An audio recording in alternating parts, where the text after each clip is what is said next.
Everything in life has a more sinister and darker side than what's perceived on the surface. Every piece of media that you consume has something lurking in the shadows of the person or the team who made it. Every movie, every song, every book that you've enjoyed, all has a dark past in some form. But out of all of those, it seems that video games have the capability to house some of the most dark and twisted parts of the creator's mind.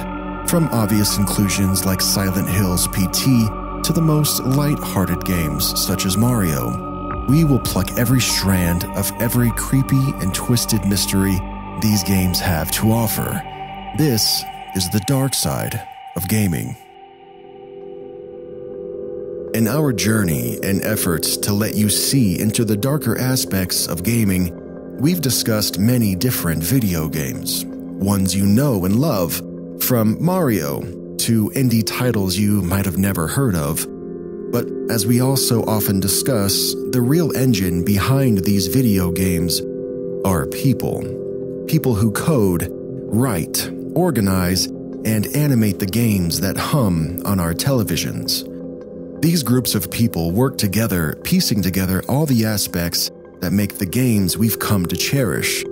The companies behind the gaming industry can range from just a few dedicated people slaving away in a basement, all the way up to a multi-million-dollar machine pumping out AAA titles with hundreds of employees at their helm.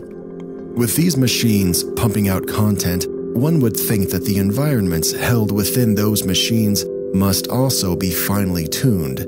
People with vision and passion working together to bring a product to life that the masses can enjoy.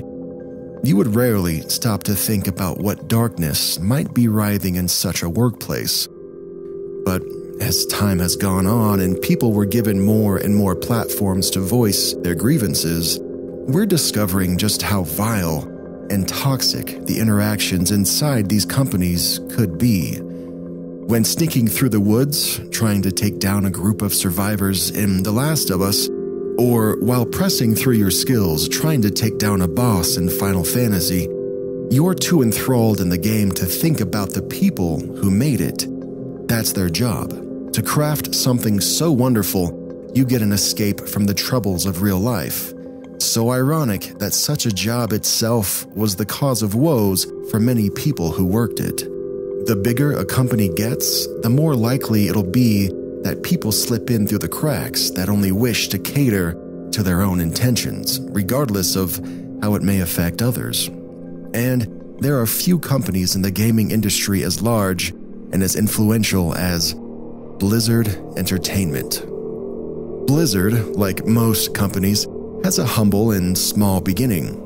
Originally being called Silicon and Synapse by the three founders, Michael Morhaime, Alan Adam, and Frank Pierce, all graduating from the University of California with bachelor's degrees. The company was founded in 1991, but it wasn't until 1994 that the company would be renamed to Blizzard, as it was through Silicon and Synapse was too confusing of a name for anyone outside of the company. The company released 3 games under the name Silicon and Synapse, and then another 2 games as Blizzard. Then, their first breakout title and the appearance of what would become the IP juggernaut came out: Warcraft, Orcs and Humans, a real-time strategy game that gave birth to a franchise that would rocket the company into the mainstream in later years. Before that happened, though, the company would change hands several times and struggle through the same stages that most companies will, trying to find footing in an ever-changing and demanding landscape. In 1996, the company would acquire Condor Games, the company that would go on to release Diablo, which would become another monolith for the company. As the years rolled by and leadership changed hands, staff came and went, but the company continued to rise in popularity. Releases like the sequel to Warcraft titled Tides of Darkness and the release of Starcraft, which would become the best-selling PC game in 1998, Blizzard was set in motion and the building blocks of one of the largest companies in gaming were taking shape. Release after release, Blizzard would cement their spot. They would continue to release follow-ups to Warcraft and Diablo, as well as re-release some of their older games, including the titles they made under Silicon and Synapse for early handheld consoles like the Game Boy. Then, on November 23rd in 2004, Blizzard would release possibly their most notable and influential game to date. A game that nearly 2 decades later is still seeing expansions. World of Warcraft. World of Warcraft was an MMORPG based on the fantasy franchise that had become a trilogy of games. The game would go on to become one of the fastest-selling PC titles and would reach into foreign markets. In a few years, the game became a phenomenon, reaching into the crevices of pop culture. Its relevance couldn't be understated, and it overshadowed other MMOs that would attempt to get a piece of the pie. World of Warcraft, or WoW alone, allowed the company to continue expanding and hire almost quadruple the staff they had prior. In 2006, a struggling Activision approached Blizzard's parent company, Vivendi's, to propose a merger with what would benefit both companies. In 2008, this merger was finalized and birthed what is now known as Activision Blizzard. All this is suffice to say that Blizzard would continue to put out games and expansions to World of Warcraft that would only increase their stake in gaming. Games like Overwatch, which created a competitive scene and experienced a lot of success on streaming platforms, and Hearthstone, which experienced popularity in the trading card game circuit. It seemed like nothing was going to be able to stop the momentum that Blizzard was building and the goodwill they had earned through one quality release after another. But, as we said, the bigger something gets, the more cracks there are. Cracks that anyone could slip through. Areas where behavior and expectations can become warped. Cracks that cause workers and consumers to suffer. So it shouldn't come as a surprise that Activision Blizzard has seen its fair share of controversy, enough to have sourced the once revered company in the hearts of the public, and much to Blizzard's dismay, their wallets as well. One can track these controversies and even the decline of Blizzard back to their first major misstep in communication and a failure to understand their fan base. In 2010, it was announced that Blizzard was going to require that users on their forums communicate and operate on the forums using their real names. This meant that if you wished to post on their forums to ask a question, or if you wanted to chat with other players, you would have to put your real-life identity out there for anyone to come across. This, predictably, was not received well by the public. Anonymity being pretty universally implemented within gaming, it was a bold move to tell your consumers they were going to lose that veil. People voiced concerns for their safety. If you were to have a disagreement on the forum, you could never know the lengths the person on the other end will go to. And having your real name front and center would make it that much easier for toxicity to spread. An employee had attempted to quell these concerns, posting his real name into the forums to show users that it wasn't a big deal. But this quickly backfired as users began posting personal information about the employee that included his address and his phone number. It was all too easy for those who cared to look.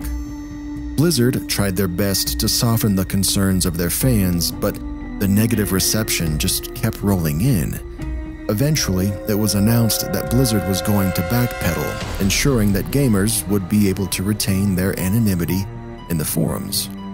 Blizzard would go on to have its fair share of time spent in and out of court, attempting to retain the integrity of their products. Like when they filed for a cease and desist against the developers of a game called Freecraft. It was an open-source clone of Warcraft's second game.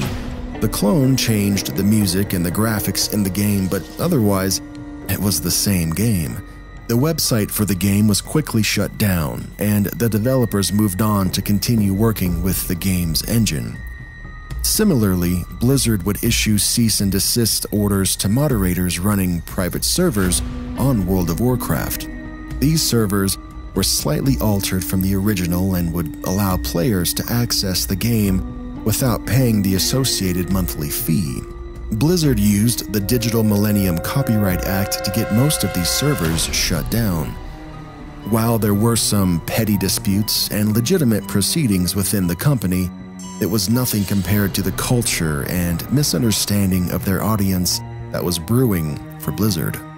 A combination of toxic environments and the missteps within the games they had made popular, Blizzard would start to see a rapid decline in user base and good faith.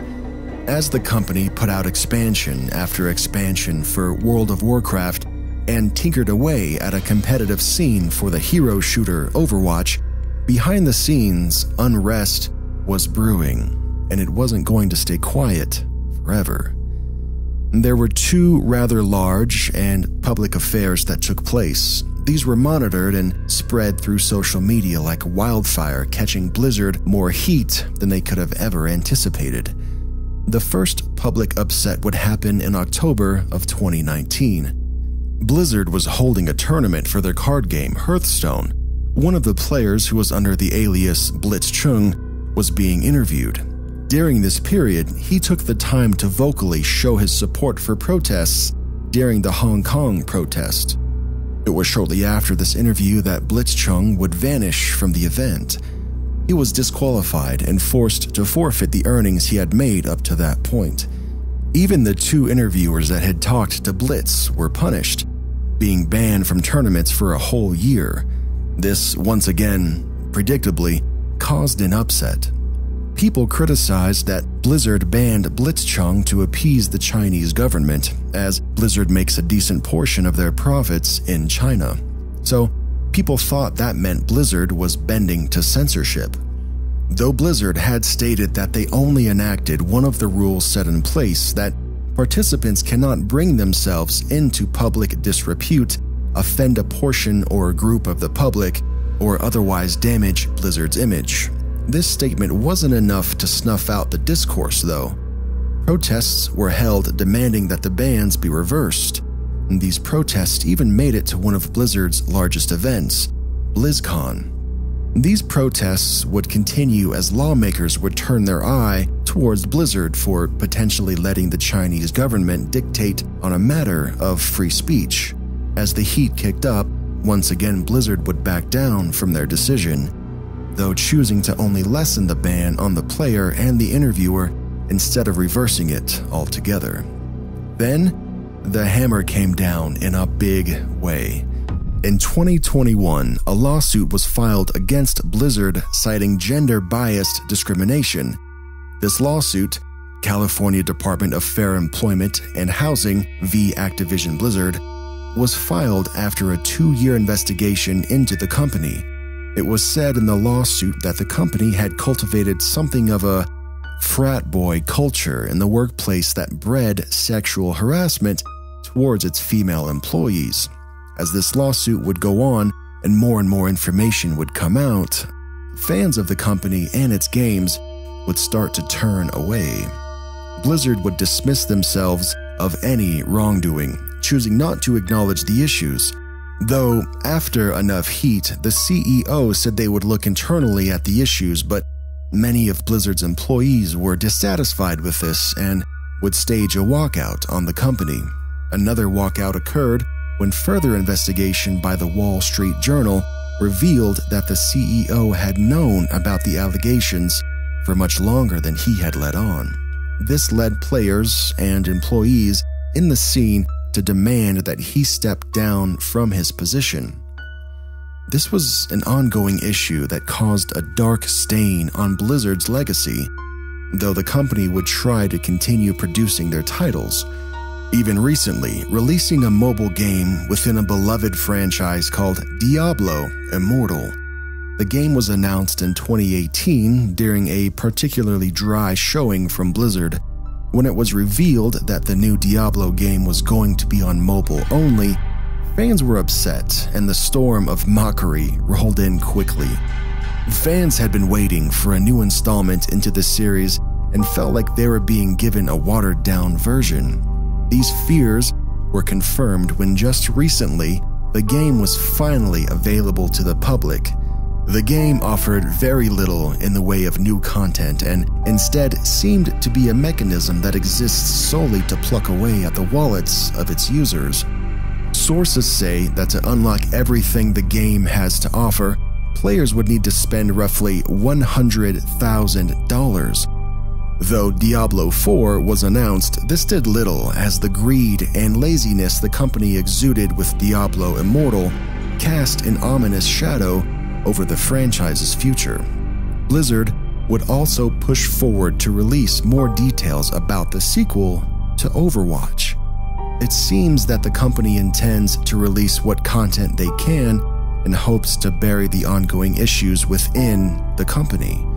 Even though Overwatch 2 has received its fair share of criticism as customers don't believe enough has been done to innovate on the previous title, there has been a steady decline in the player base of World of Warcraft as well, as new content is released for the MMORPG. As more stuff was packed into the game, players would begin to feel the burnout as the game required more and more of your time to reach the endgame content. The first quarter investor report for 2022 reflects these issues as well. The company seems to be hemorrhaging players, losing 18% of them in just this year alone. The issues facing Blizzard and its practices have even been turned potentially deadly. In 2017, finance manager Carrie Moynihan was found dead at Blizzard's company retreat. It was claimed by her parents that a major factor in Carrie taking her own life was the harassment she was subjected to at her workplace. The lawsuit that was covering these claims in 2021 revealed that an illicit photo of Carrie was shown at a holiday party by a male coworker prior to her passing. Although her parents are fighting, claiming that her former boss had sexual relations with Carrie and that he had lied to the police about it, it seems likely that nothing will be done. All these claims about horrible practices and still the CEO sits unaffected. Even venturing to make a deal with Microsoft, which would no doubt make quite the profit for him, customers and employees alike only want one thing, and that's for the CEO, Bobby Kotick, to be removed from his position. Though, if he ever is, it'll be with a hefty severance. But we aren't helpless. It's easy to feel like you can't make a difference, that you, all on your own, are too small. But you're not alone. There are others like you that are angry and hurt that these things are allowed to occur behind closed doors, that people's lives are negatively affected by million-dollar corporations who only care about their bottom line. That's where the fight is. It's right on that line. With streamers refusing to play games made by Activision, players leaving their biggest games and heavily criticizing their new releases, the more their bottom line is affected, the more Blizzard stands to lose. Though it is important to remember just how big Blizzard is, that most likely there are a lot of good people working there, just making ends meet. The bigger a company gets, the more slips through the cracks, and the more the decent people working there will suffer. We can sit and hope that the company will change for the better. Women can feel safe in the workplace, that passion and accountability will make a return. But until then, all we can do is speak with our wallets and hit them where it hurts. It's unlikely that the games Blizzard will release will perform poorly on launch. The likes of Diablo 4 and Overwatch 2 still have enough of a fan base to boom extra profit for Blizzard. But projections seem grim, and if this downward spiral continues, the company is likely to implode. A shell of its former self, its image darkened by controversy and by pain. The storm seems to be dying down. The sun is peeking through, and the blizzard is almost over. This episode of The Dark Side of Gaming was brought to you by The Dark Swamp Entertainment and produced by Swamp Dweller, backed by Audio Boom. The heart-pounding sound design was produced by Joey Sorless. The creepy mysteries in this episode were brought together by author JoJo. These dark tales were voiced and hosted by Darek Weber. Be sure to follow the podcast on iTunes and Spotify to get notified as soon as new episodes come out. And don't forget to rate it to let us know how we did. And leave a comment on what you would like to hear be covered in a future episode.